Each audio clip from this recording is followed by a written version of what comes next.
Okie dokies, we're back with assignment 16 from block 2. We're getting near the end of block 2 now, and we're allowed to do reflections and highlights at this stage, and we can do more complex objects as well.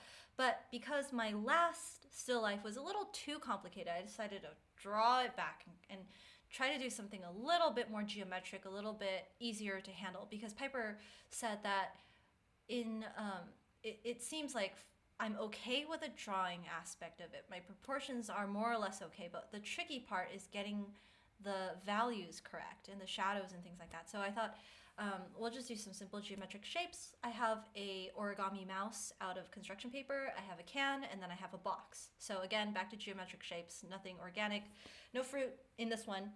And I also tried to simplify the drawing for myself a little bit by arranging things so that, yeah, we have a little bit of complexity with the box is angled so that the shadows are a little bit more interesting. It's not just a flat, straight facing box, but the tip of the mouse's nose is touching the can, which makes it easier for me to measure all the angles and the lines and where everything's supposed to go. So that's what I did.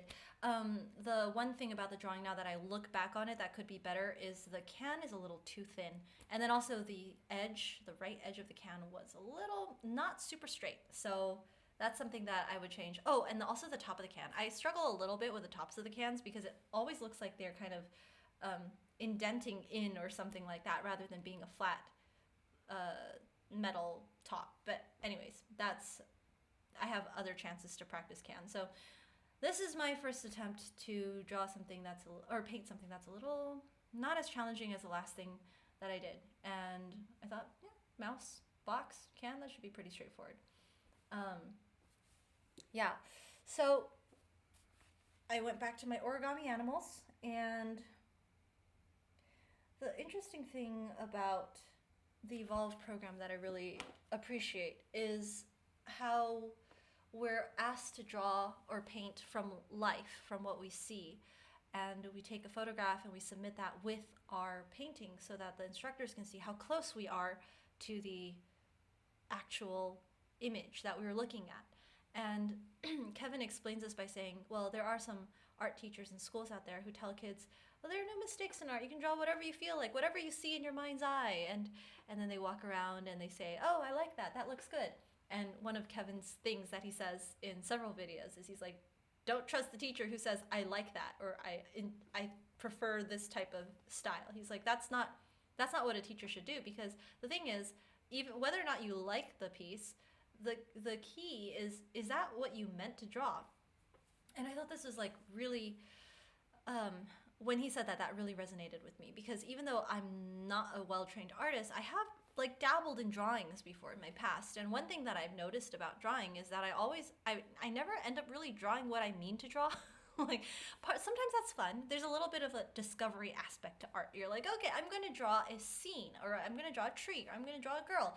And then you start drawing it, and then you think you're going to draw like a girl whose face is thin or something like that, and she has really large almond-shaped eyes.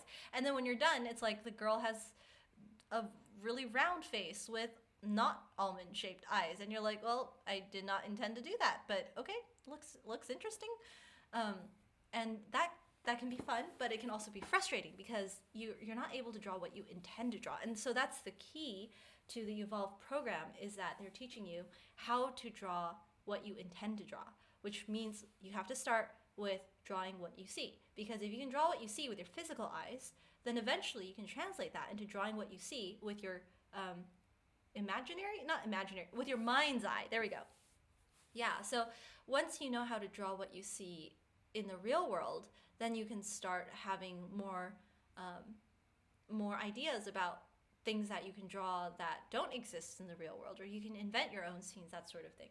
So that philosophy really resonated with me, especially since I actually, before this, I have had some experience in pretty rigorous musical training, and it's a very similar aspect there.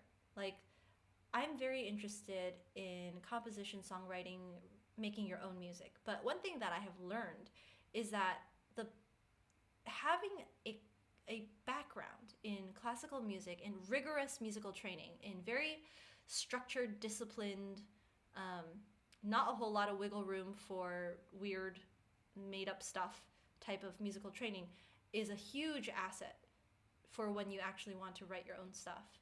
Because when you've been exposed to and when you've trained at writing or learning how to play really complex music, then you can bring all of that into your creations eventually. And so that's what I enjoy about the Evolve program. And there you go. There you have it. There's my mouse on a box with a can, and turned out pretty okay, if I do say so myself. But it is a pretty simple figure after all. All right, that's it for today. I hope you have a wonderful day, and remember to enjoy and create beautiful things. See you in the next video. Bye.